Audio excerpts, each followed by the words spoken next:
This lump over here, this is Kincaid, and I want you to take a good look. See, he gets himself thrown in the quiet room so often that you probably won't see a whole lot of him. Ain't that right, Cool Breeze? Right. I do it so I don't have to look at your ugly face all the time. Yeah, I love you, too. I'm Jennifer Caulfield, and as soon as I get out of here, I'm going to Los Angeles to be an actress. I'm going to be on TV. Yeah, lifestyle of the rich and psychotic. Screw you. A nice stroll, asshole. We start a policy of evening sedation for everybody. The fuck you will! Anybody tries drugs on me, get his ass kicked! You just bought yourself a night in the quiet room, mister. Now sit down. Fuck you! You sit down! So where's Joey? I don't know. This place is like a maze. And it's time to stop guessing and start guessing. Yo! Freddie! Where you hiding at, you burnt face pussy? Hey, we should find the others You first. think you're hot shit with the little milk kid, don't you? Well, let me see you come get a piece of me. Kruger! Pussy!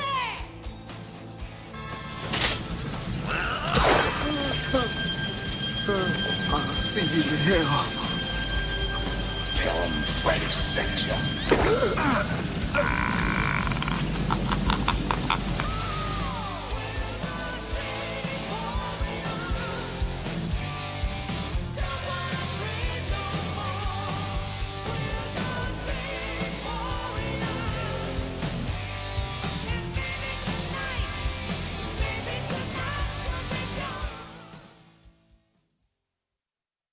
Hey everyone, welcome to Chills and Thrills podcast, and today I have a very special guest with me. He's one of my favorite actors, one of my definite favorite characters from the Nightmare on Elm Street franchise with Mr. Ken Sagoes. So I'm super appreciative that you're joining me for this. This is awesome. I interviewed Ira Hayden a couple weeks ago, and that was phenomenal. And it's great to be able to talk to you guys from like my childhood, like growing up watching you guys on the big screen, and now I'm actually getting a chance to speak with you. It's amazing.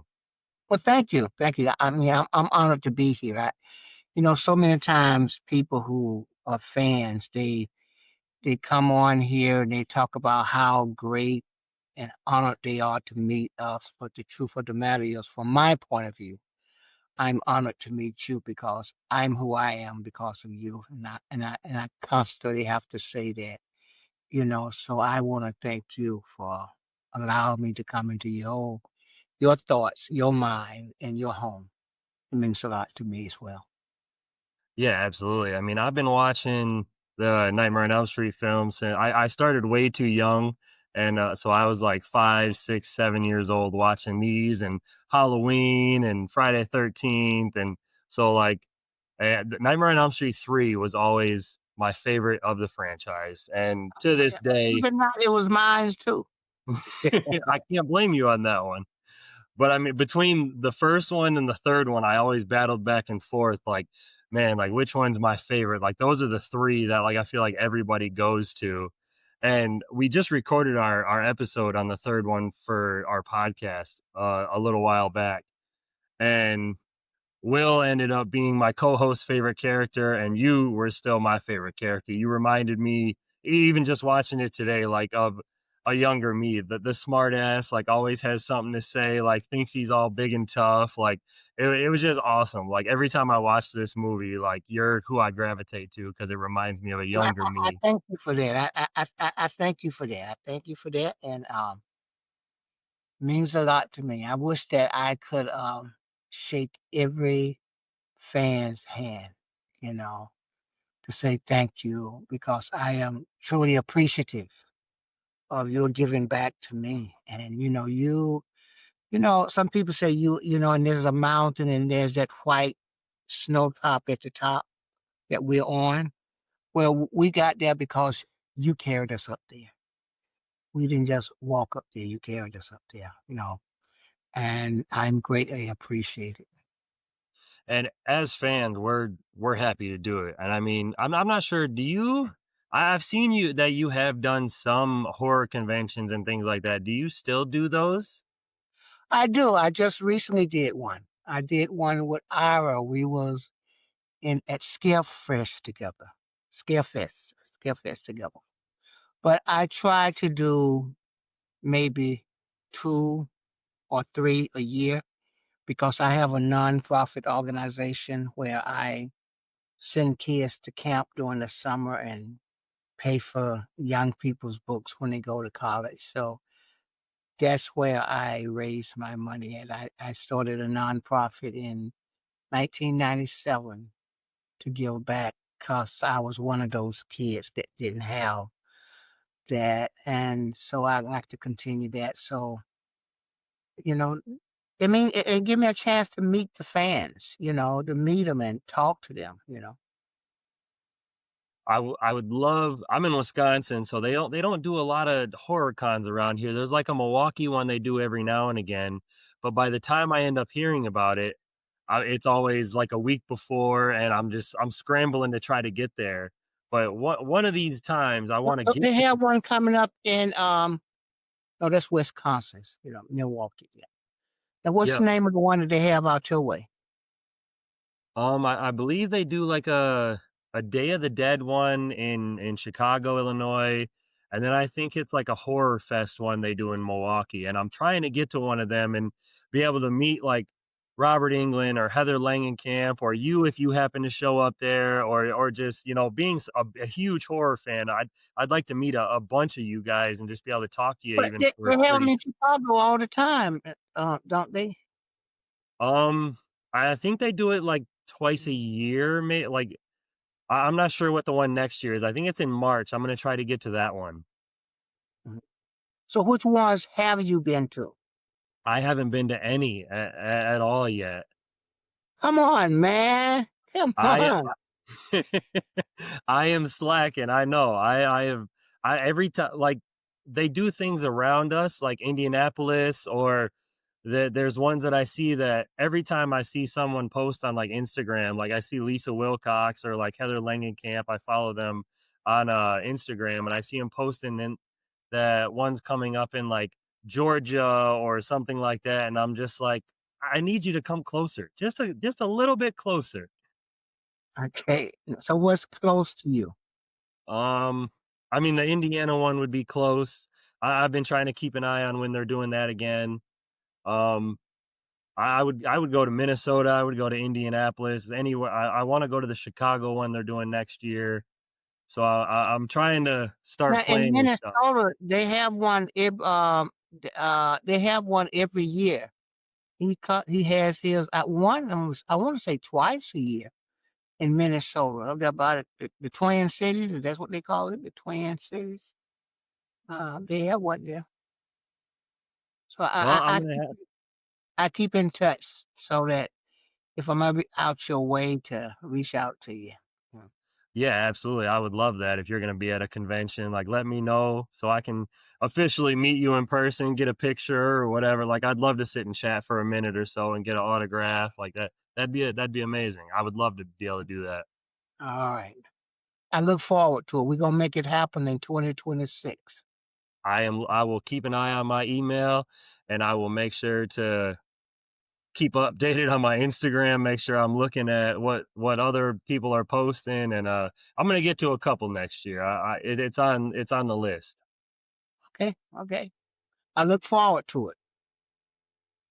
So for any one of you who isn't familiar with Ken or some things that he's done, I mean, he's done almost everything. I mean, he's written stage plays and screenplays, and he's made dozens of appearances on like TV and film, and he's been in sitcoms and things like that. But everyone seems to remember him for being Kincaid in A Nightmare on Elm Street Okay. 3, Dream Warriors, and A Nightmare on Elm Street 4, The Dream Master. So like, what what made you like audition for the part? Like, were you like a big fan as a kid into horror, or like did you have a I favorite? wasn't.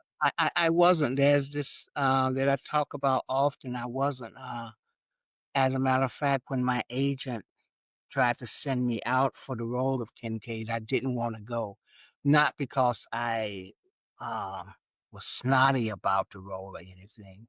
It was just that in the breakdown, in the description of the character, I was far-fetched for how I looked and what they said they was looking for. And the day that I had to go to that audition, it was the day that literally, it was like pouring down rain. And I had to go to court, which was on one end of Los Angeles, and the audition was on the other end of Los Angeles, and I did not have a car. So I had to go to court on that end and then catch 2 or 3 buses to get to the audition and that. And they was running late, and the bus that I needed to get home was leaving in 30 minutes, so I was pissed because of that. So I missed my bus. So by the time I went in for the audition, I had an attitude, a real attitude. And it turned out that was a part of what the character was about. So it was part acting and part truth. So, but as far as Nightmare on Elm Street, I had not heard of Nightmare on Elm Street. I had not watched it. Um, but I am glad and that I did it. And hey, who knew that 35 or 40 years later that, I would still be making appearances to and signing autographs about Nightmare on Elm Street. It's been a blessing. It's been a blessing. And us fans are glad that you showed up, irritated and pissed off and got the role, because it was a perfect fit. I mean, the smartassery and the comments, and like, I mean, you were at a younger age, you were a pretty good sized guy. I mean, you were built pretty good. So I mean, like, seeing you in a dreamland or a dream world, like thinking you could fight Freddy Krueger or something like that, it wasn't far fetched. Yeah. What and for those who wants to be an actor, this is a good lesson. Is that um you have to don't go in there and say this doesn't fit me.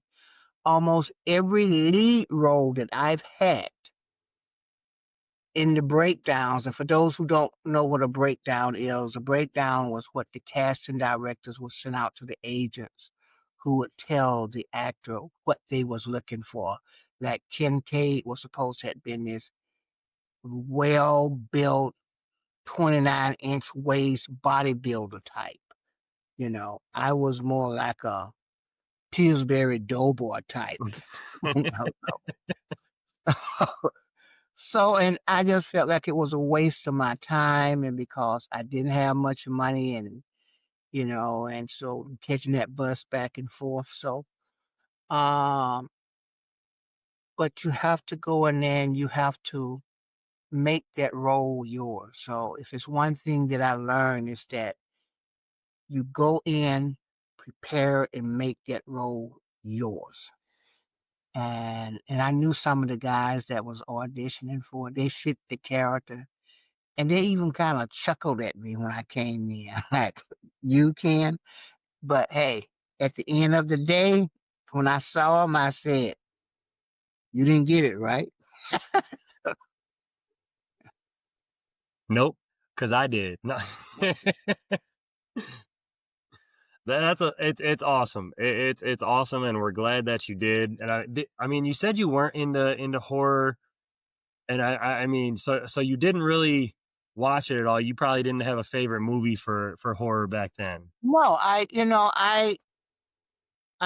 watched The Birds when I was very young.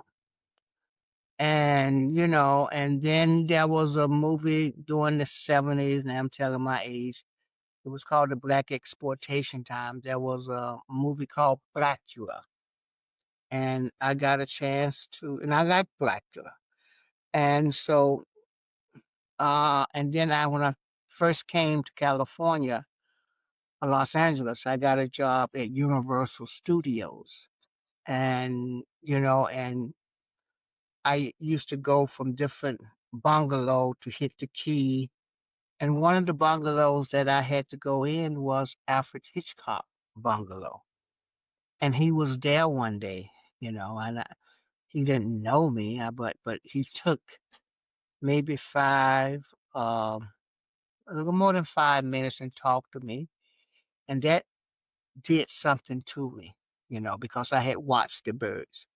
And so, in the same way about when I got Nightmare on Elm Street and became the first African American to survive an international horror film and returned for a sequel. And that was a big thing. I didn't know that I was making that type of history. And then, I got the honor of meeting Mr. William Marshall, who played Blackula. And he told me that I had a responsibility um, in this industry. So I always tried to carry myself with a responsibility and to give back and not just think that I was bigger than life because I respected the fact that who I am and where I am in this industry, you had to earn it. You had to earn it, and so, and I seek to earn what I have, and to give back what was given back to me and to pass it on. That's basically how I live my life. So I say this again and again, when you talk to me about how proud you were to watch me, I have to turn it around and say how proud I am to meet those who put me on this hill that I'm on.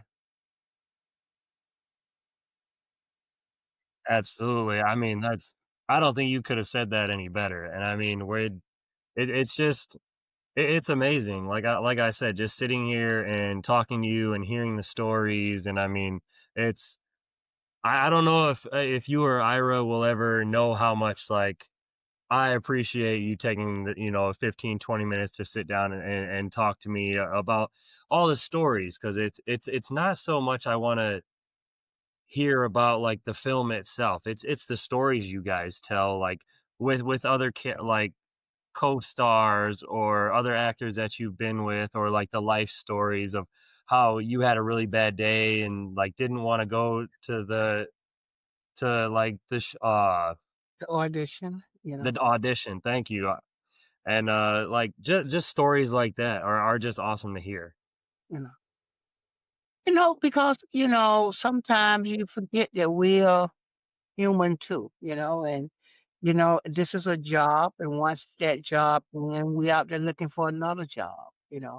It's just that the difference is we're in front of the camera, and it's something a lot of people think acting is easy. It's not really easy. It's easy to get up there and say the words and say and read the script. It's easy, but it's difficult to digest that character and try to put in life in a performance of the writer's dream, that what was in his head.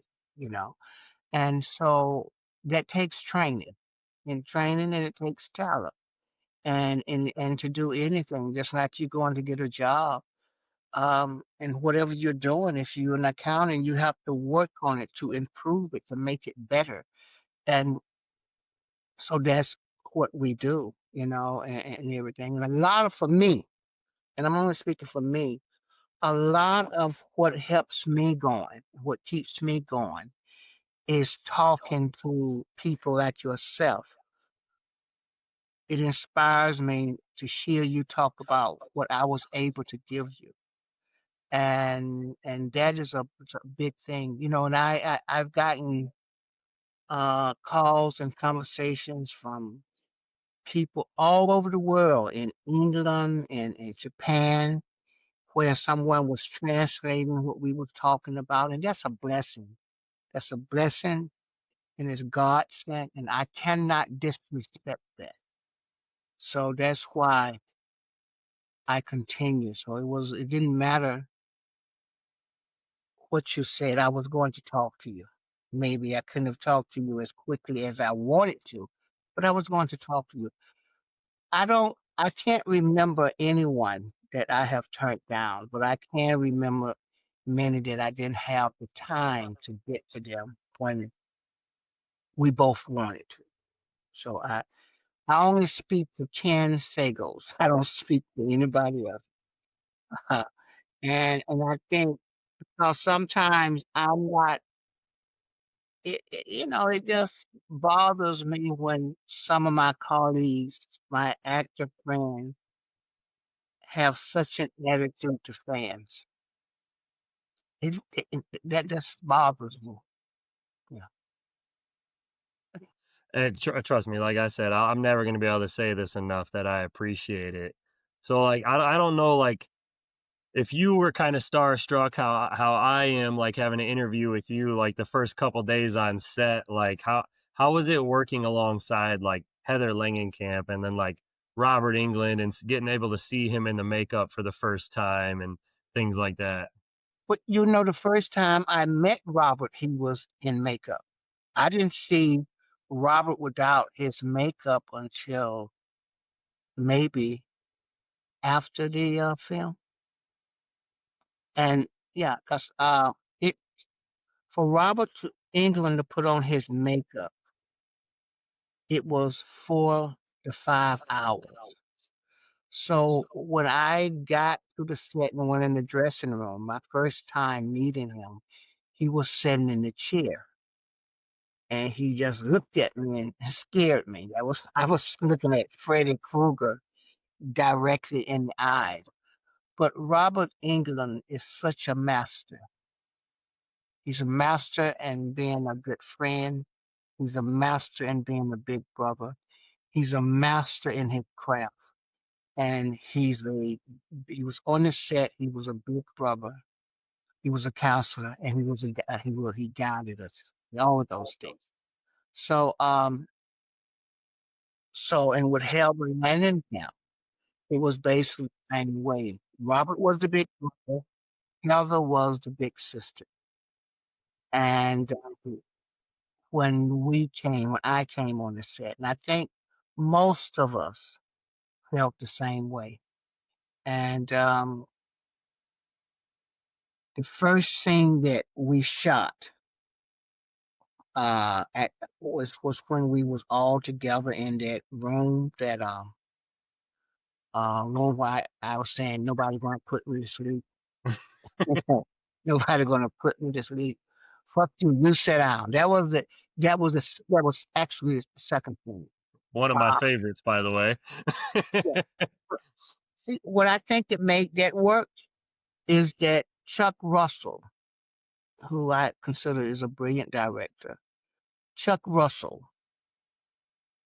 brought us all together 2 or 3 weeks before we filmed Nightmare on Elm Street. And there was a couple of parties. And I remember one party, I didn't have the money. He said, don't worry about it. You get out here, I get a cab to take you home. But he brought us all together and we had a party and we had gotten to know each other. And so when we was on this set in that particular scene, now mind you, to the best of my knowledge, none of us had met Heather. And so when he got us on the set and all of us in that room together, we wasn't just actors. We had become close acquaintances.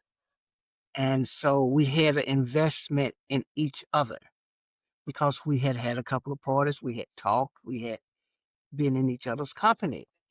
And then, I don't know how it was planned or not, but the first time I feasted my eye on Heather Langenkamp is when she walked in and said, 1, 2, where did you learn that phrase? And they had 2 or 3 cameras on us.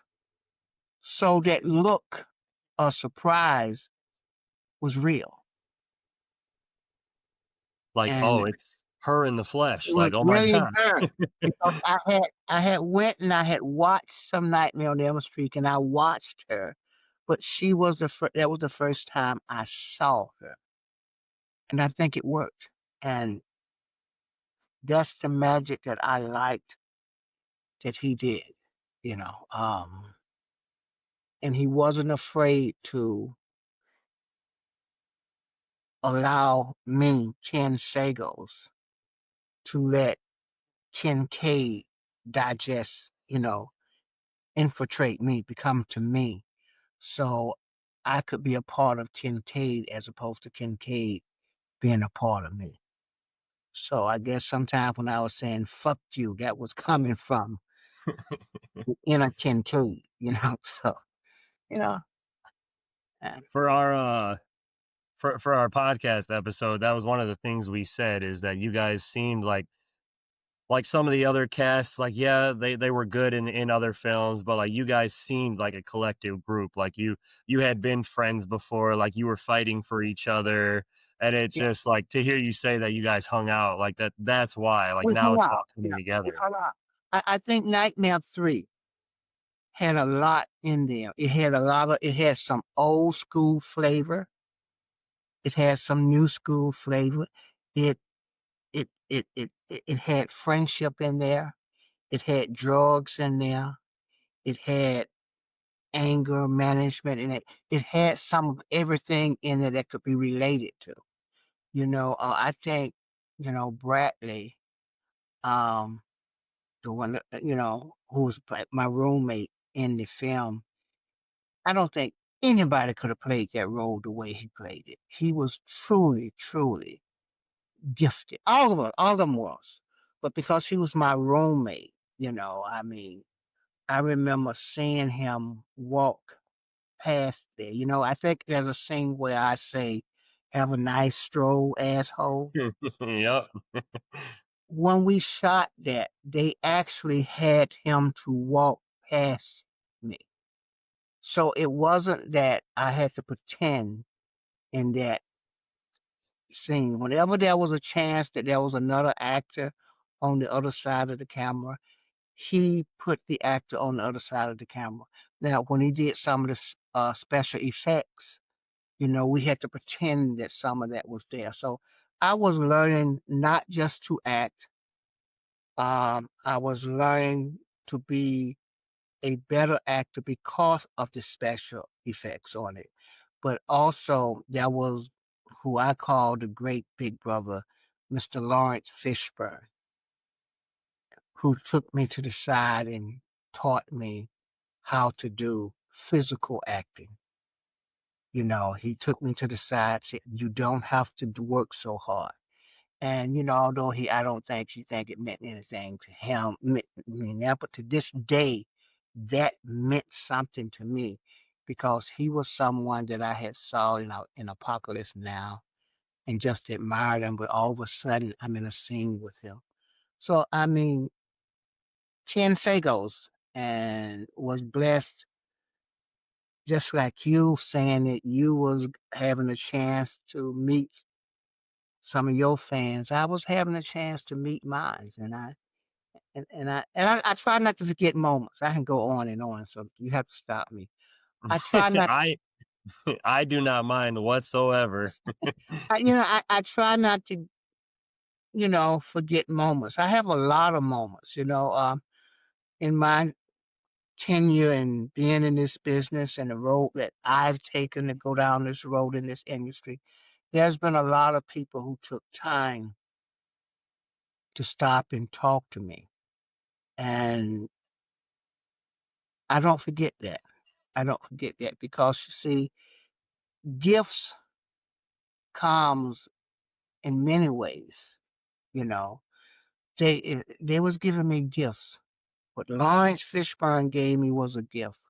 When Alfred Hitchcock took those 5 minutes, that was a gift.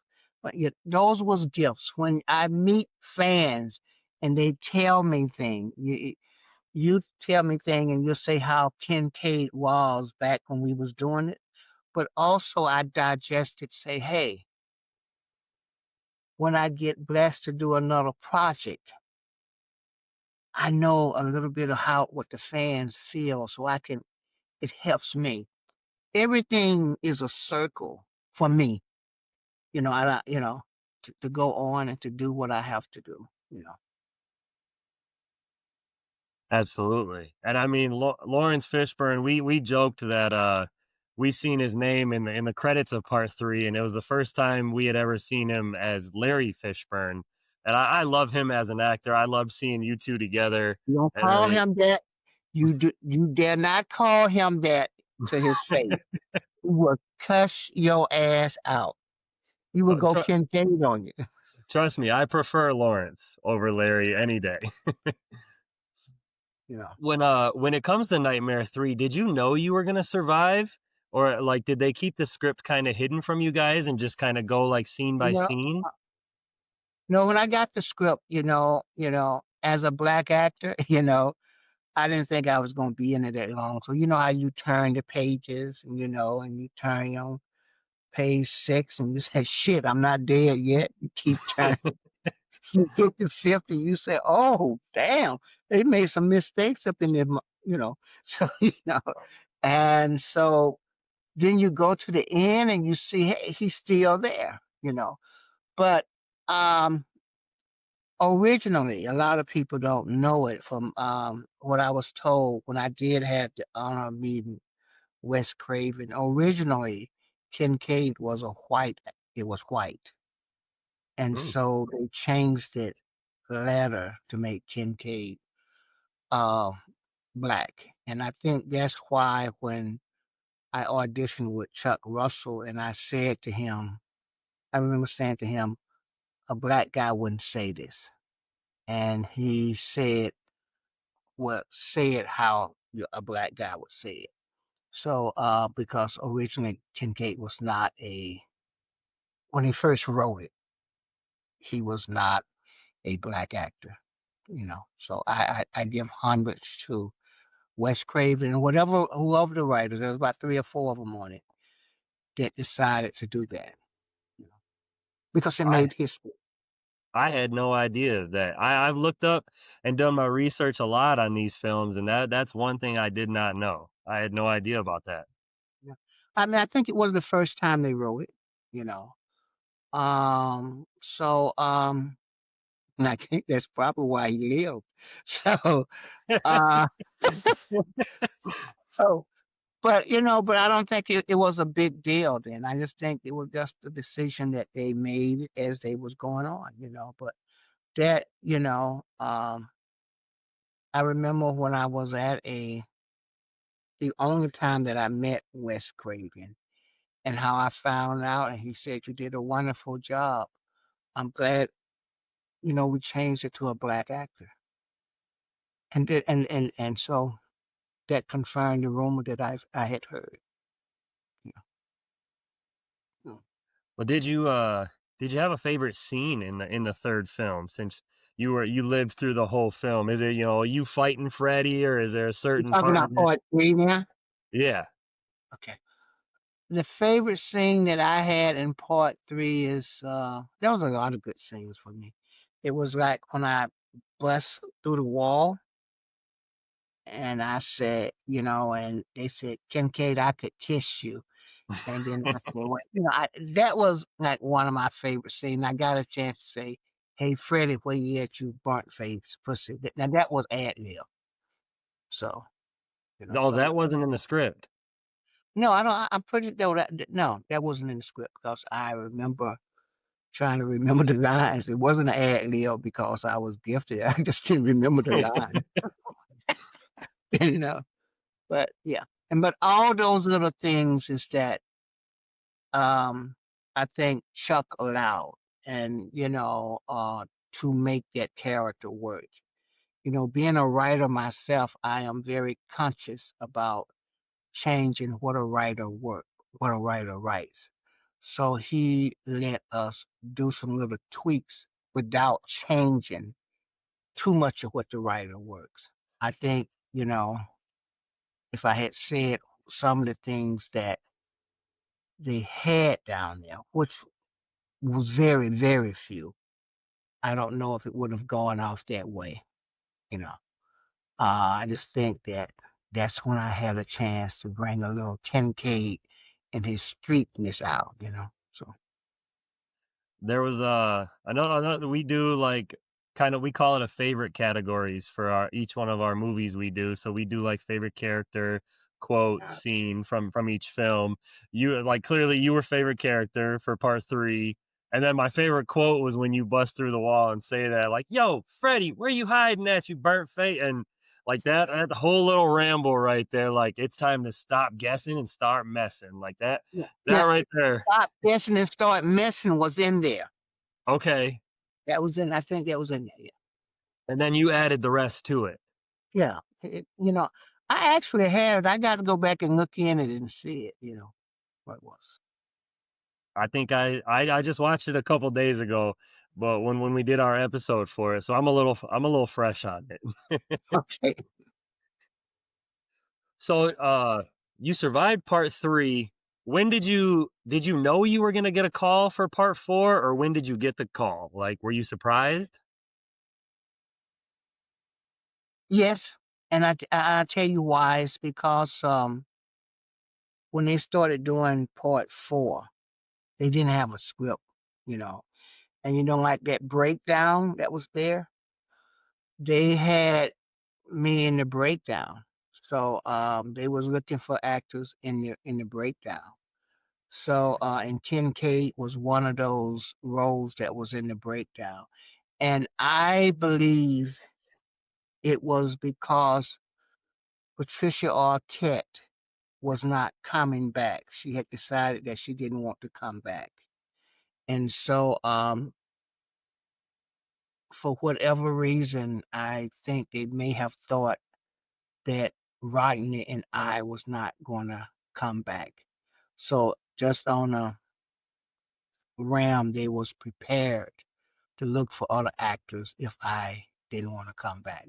But that was never an issue that I was told that I wasn't coming back, because there was no reason that they could not have brought me back. And then I remember talking with Annette Benson one time. And I told her I didn't think I was coming back, and she said, "Oh, get it. They didn't have a choice." So, you know, that's where I When was. when you're a fan favorite, we want you back. You survived the 3rd one, and Yeah. I hate it. I hate it that Freddie got you in the 4th one. What was Yeah. there any like hard feelings like that you did get it? Like Freddie did end up getting you, or like, because as fans, I'm sure we wanted you to live through the 4th one as well. We would have loved a Alice and Kincaid team up at the end. There was another rumor that was going around, and that rumor was that they was trying to find a way to bring Kincaid back. Now, mind you, this was all talk and rumors that I heard. And so I did ask one executive about it years later, and they did confirm that there was some talk about that. The reason that Kincaid said, "I'll see you in hell," and he said, "Tell them Freddie sent you," that was because Kincaid, I think they had a thought that he was going to be locked in limbo and was going to come back and fight Freddie. Because there was a big thing between me and Freddie. Because you see, Freddie talks shit and I talk shit. It was what we call in when I was growing up, the dozens. Kincaid could play the dozens with Freddie, and he was. I'm not gonna say he wasn't afraid of Freddie, but I think from my vision and thoughts of Kincaid is that if you pushed him into a corner, he was going to fight back. So, he just wanted to be left alone. You know, so those were some things that I felt about Kincaid. And then once you start doing a character and you start digesting that character, the character will tell you what to say. And I think that's what happened. The character will tell you what to say. And I still say it had a lot to do with Chuck Russell investing the time to have those parties that we went to and letting us become friends, because we had a stake in each other. When I was hitting him to keep him from messing with, Heather and Kristen. That because that feeling was real. So and I think that had a lot to do with it. We had emotions. We let you. We showed our emotions. Stuff like this here. Yeah, I mean it's an awesome film, and you can tell. And like I said, like once we got to 4, like I watched 3 and 4 religiously as a kid, and it was mine and my older sisters. Like that was our jam right there. It was Nightmare 3 and 4, and like we'd always watch, and we'd be happy to see you in 3, and then we'd be sad to see you go in 4 because I don't know. I just always looked at that character as like I said, like there was so much more that could have been done. Yeah, I mean, Yeah. you just took our last of the Elm Street kids, as they said in the third one, and you killed them off in the first 15 minutes. Now, why couldn't that of you could have killed one every 15 or 20 minutes, let them last a little bit through the film, at least give them a little bit of something after they just they earned their keep from the third one. Yeah, but I think it was nothing personal against us. I just think it was that, it was like we were seniors in high school, and they was trying to get rid of the seniors for the freshmen to go on and take the story. And me personally, I think we should have stayed in there and fought, you know. And I do believe that if Patricia Arquette had decided to return, we probably would have been in there longer. I do believe that. But I can see that. yeah, but before we go, I have to say this here. I have to give such prop to Tuesday Night, who came in and played Kristen in part 4. She had some heavy shoes to get in, and she came in there, and my gosh, her performance took away everything, and I saw Kristen. I didn't think about the other Kristen because she was good. She owned it, that Kristen. So she Yeah, it's owned it. hard to step into those shoes after another actress. I mean, especially when the fans were such, they had the love for Patricia Arquette. So I feel like at first Tuesday Night she was a little underappreciated, but I feel like fans nowadays they like her. They came around to her, and she gets the love she deserves. Yeah, yeah. She has not gotten the respect that she should in Nightmare 4. And I just think that, when you look at it, not taking anything from Patricia Arquette, but Tuesday Night came in and she turned on the light. Yes, it was the daylight. She came on. She turned And it. she did a couple of the songs in Nightmare 4 that I jam to every now and again at the gym, I will admit. Yeah, So I Tuesday. mean, she did her Kristen's due. I mean, she for all the hate she got early on, she did a great job.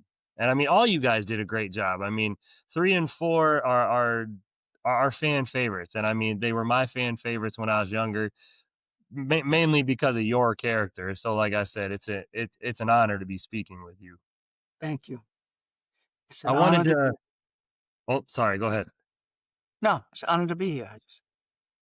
I did want to. I wanted to ask you one more thing before we get out of here because I don't want to take up all your time. But you said you founded the GBC in 1997, or the Giving Back Corporation, and I wanted you to kind of tell us a little bit more about it. I mean, before we go, because like I said, I'm going to donate some to that as a thank you for speaking with me here. And I mean, I would like anyone who watches this to know what it is and consider donating to it as well. I grew up not having much, and I had friends that didn't have much.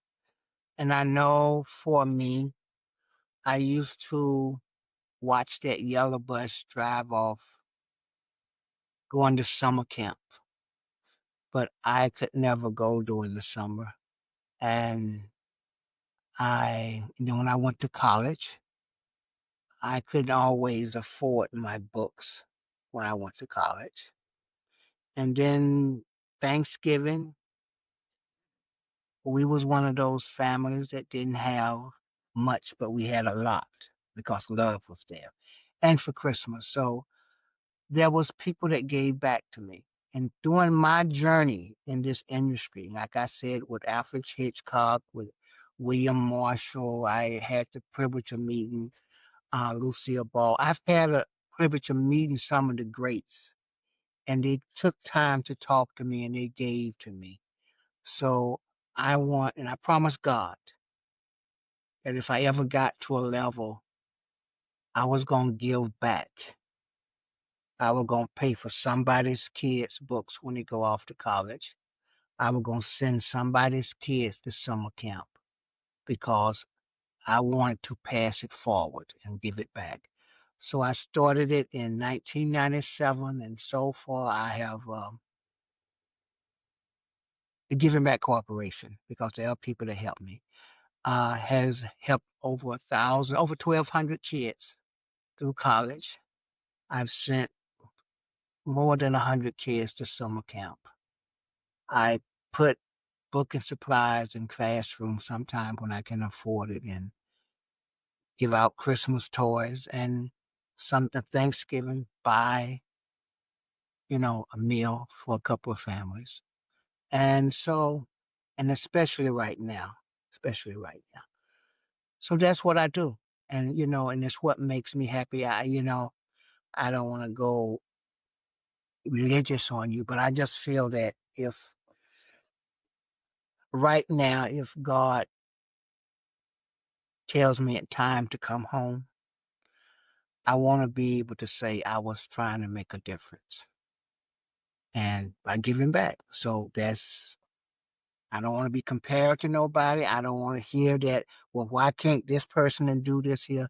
This is what I have chosen to do, and I will continue to do it. So that's it.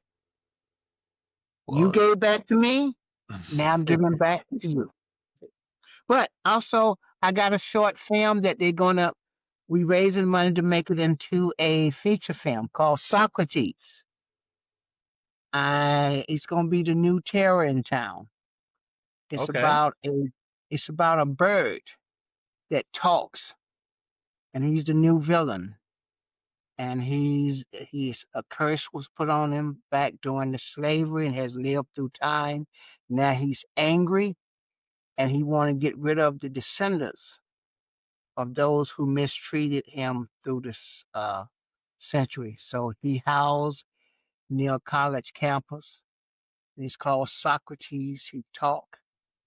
And when he get ready to kill, this is my tribute to Wes Craven, his claws grow out. Oh, that's great. When he ready to kill, and his eyes turn red. This is my tribute to Dracula.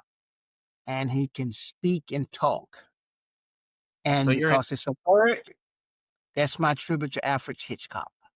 so you're in the process of making that, you said? I made a short film. The short film has won over 120 honors. So now I just signed with a broker who is raising the money to make it into a feature film. I Awesome. want my own franchise. Hey, I'll be there. Put it in theaters, and I'll be there opening night. And I'm doing the voice of the bird. Gotta let Awesome. me, gotta let me more, gotta let me. Well, before I go, I did want to show you. I did come prepared. I got the I saw that. I saw that. I saw that. I had to come prepared with that because, like I said, it's my favorite movie in the franchise, and I truly can't thank you enough for taking the time to speak with me tonight, and I hope we can stay in touch. Like I said, keep me updated on your film, keep me Promise updated me. on horror conventions. I'd love to meet you in person, and like I said, I'll try to stay in touch with you. I ask a favor of you. Send me your address so I can send you something. I can do that. I appreciate that. I'll do that. Okay. And tell everyone I said hello.